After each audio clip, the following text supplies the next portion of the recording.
പരമകാരുണികനായ ശ്രീനാരായണ ഗുരുദേവ തൃപാദങ്ങൾക്ക് മുന്നിൽ പ്രണാമം. ശ്രീനാരായണ ഗുരുദേവ തൃപാദങ്ങളാൽ വിരചിതമായ ദേവീ പ്രണാമ ദേവ്യഷ്ടകം എന്ന കൃതിയിലെ 5ാമത് ശ്ലോകത്തിൻ്റെ പഠനത്തിലേക്ക് നാം പ്രവേശിക്കുകയാണ്.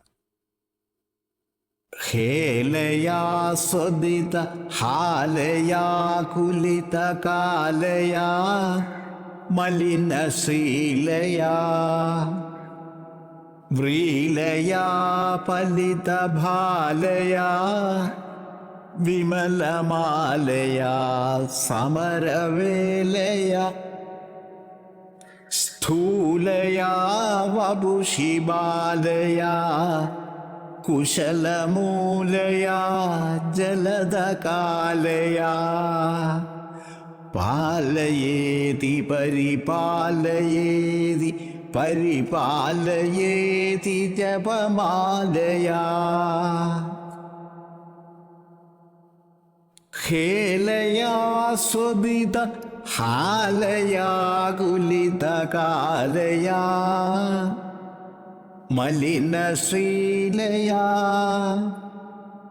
വ്രീലയാ പലിതഭാലയാ വിമലമാലയാ സമരവേലയാ സ്ഥൂലയാ വപുഷിബാലയാ കുശലമൂലയാ ജലദകാലയാ പാലയേതി പരിപാലയേതി പരിപാലയേതി ജപമാലയാ.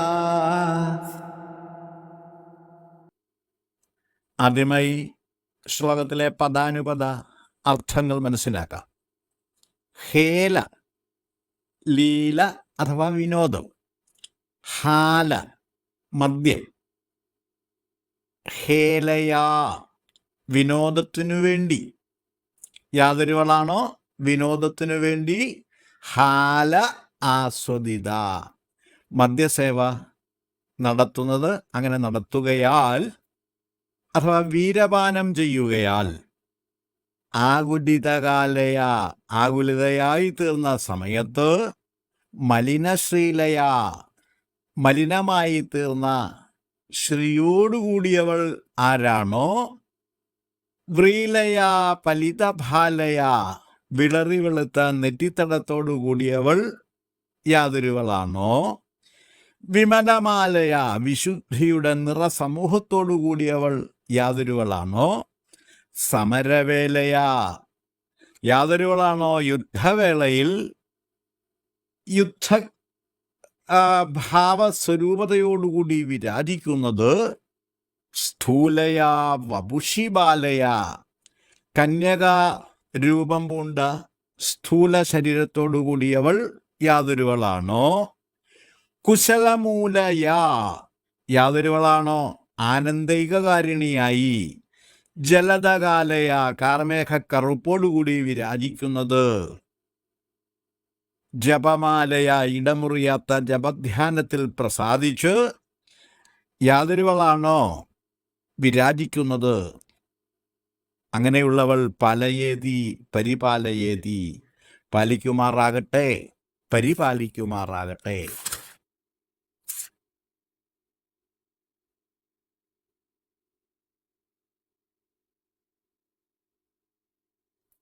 ഈ ശ്ലോകാർത്ഥം സംക്ഷേപിച്ചിങ്ങനെ പറയാം.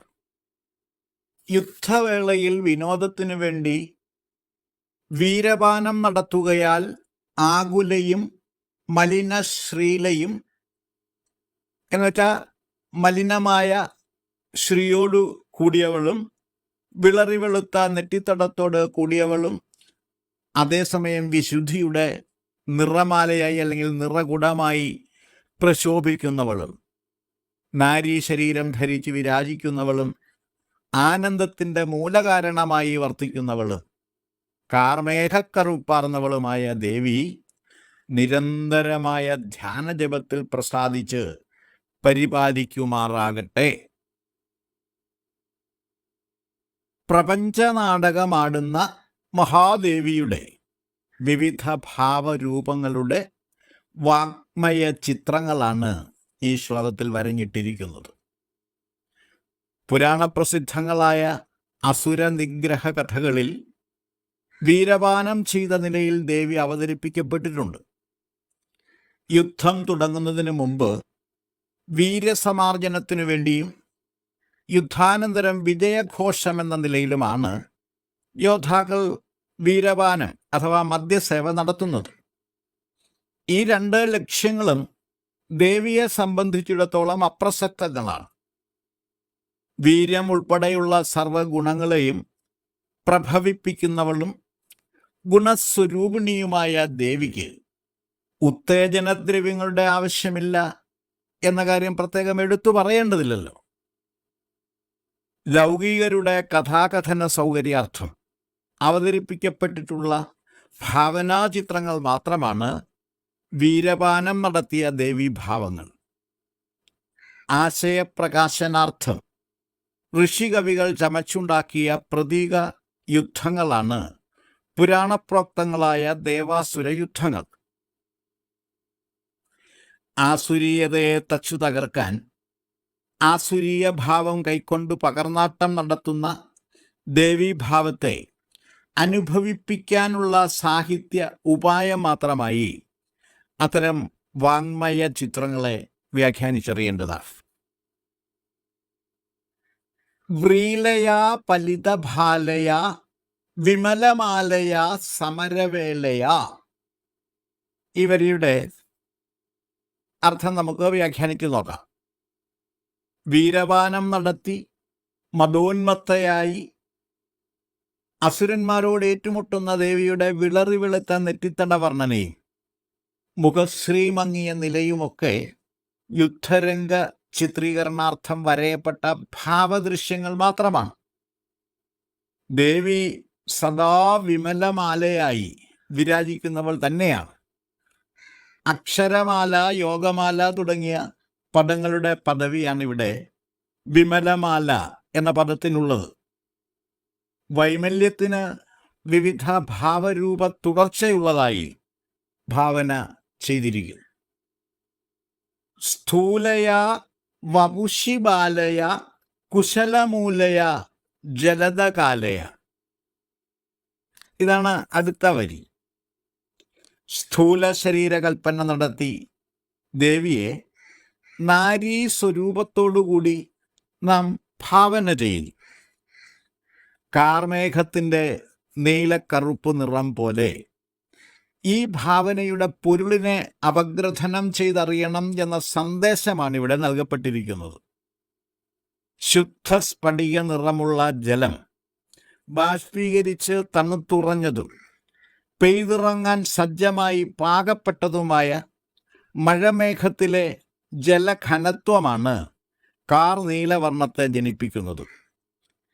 അതുപോലെ പ്രകൃതിശക്തിയിലെ അർദ്ധനാരീശ്വരീഭാവത്തെ ദ്യോതിപ്പിക്കാൻ വേണ്ടിയാണ് ദേവിക്ക് നാരീരൂപം കൽപ്പിച്ചു നൽകപ്പെട്ടിരിക്കുന്നത്. ആകാശത്തിൽ കാർമേഘം നിറയുമ്പോൾ അന്തരീക്ഷം കറുത്തിരുളുകയും കാറ്റ് വീശുകയും ഇടിയും മിന്നലും ഉണ്ടാവുകയും പ്രകൃതി രൗദ്രഭാവം പകർന്നാടുകയും ചെയ്യാറുണ്ട്. ജലവർഷത്തിനായി കാത്തിരിക്കുന്ന ജീവജാലങ്ങൾക്കെല്ലാം ആശ്വാസമേകി പെയ്തിറങ്ങുന്ന മഴയെ പാകപ്പെടുത്തിയെടുക്കാനുള്ള പ്രകൃതിവിധാനീയതകളുടെ വിളയാട്ടങ്ങളാണതെല്ലാം. വിശ്വപ്രപഞ്ചഗതി സൃഷ്ടിന്മുഖ സംഹാരാത്മകമാകുന്നു എന്ന പ്രകൃതി വിളംബരം കൂടിയാണ് മഴയോടനുബന്ധിച്ച് അരങ്ങേറുന്ന കോലാഹലങ്ങൾ. കരിങ്കാളി ഭാവമാർന്ന് സംഹാരലീലകൾ ആടുന്ന ദേവീഭാവത്തെ കാർ നീലവർണ്ണത്തോടുകൂടിയവളായി ഭാവന ചെയ്യപ്പെട്ടിരിക്കുന്നതിൻ്റെ രഹസ്യമാണ് ഇവിടെ വെളിപ്പെടുത്തിയിരിക്കുന്നത്.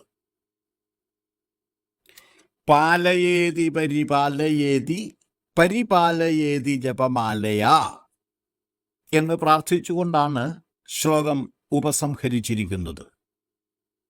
മന്ത്രങ്ങളുടെ ആവർത്തിത ജപത്തോടൊപ്പം മന്ത്രാർത്ഥം മനനം ചെയ്യുക കൂടി ചെയ്യുന്ന ധ്യാന സാക്ഷാത്കാര യജ്ഞമാണ് ജപമാലയുടെ സഹായത്തോടു കൂടിയുള്ള ജപധ്യാനം.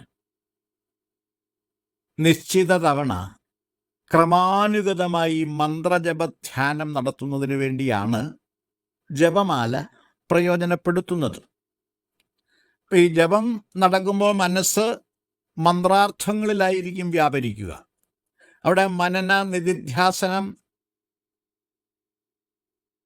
നിരന്തരമായി തുടർന്നുകൊണ്ടേയിരിക്കും.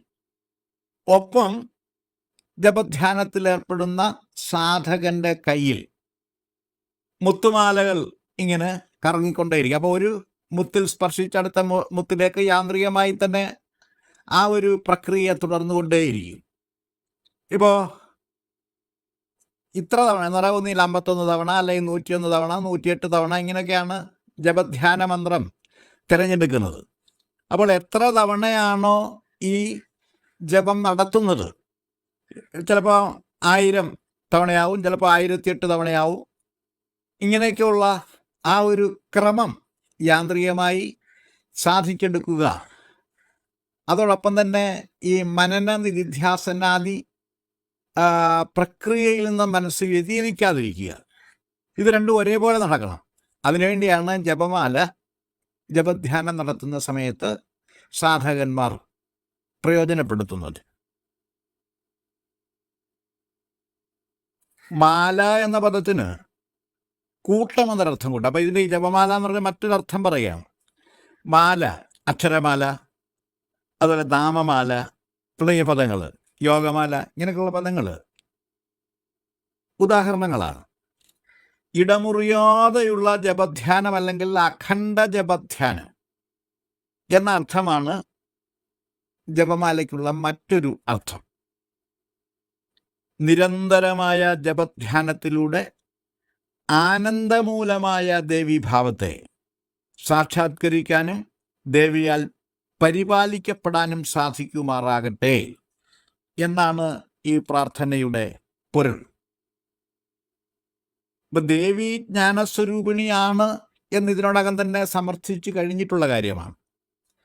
ജ്ഞാനം കൊണ്ട് നമുക്ക് നേടിയെടുക്കാവുന്ന ആത്യന്തികമായ നേട്ടമെന്ന് പറയുന്നത് ആനന്ദമാണ്.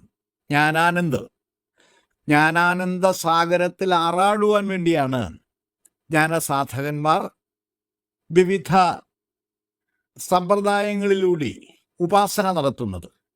അപ്പോൾ ഇവിടെ ജപധ്യാനം എന്ന ഉപാസനയുടെ പ്രത്യേകതയെപ്പറ്റിയും അതുപോലെ ആ ജപമാല എന്ന പദത്തിനുള്ള മറ്റൊരർത്ഥതലം കൂടി ഈ ശ്ലോകഭാഗത്തിൽ ഗുരു സന്നിവേശിപ്പിച്ചിട്ടുണ്ട്.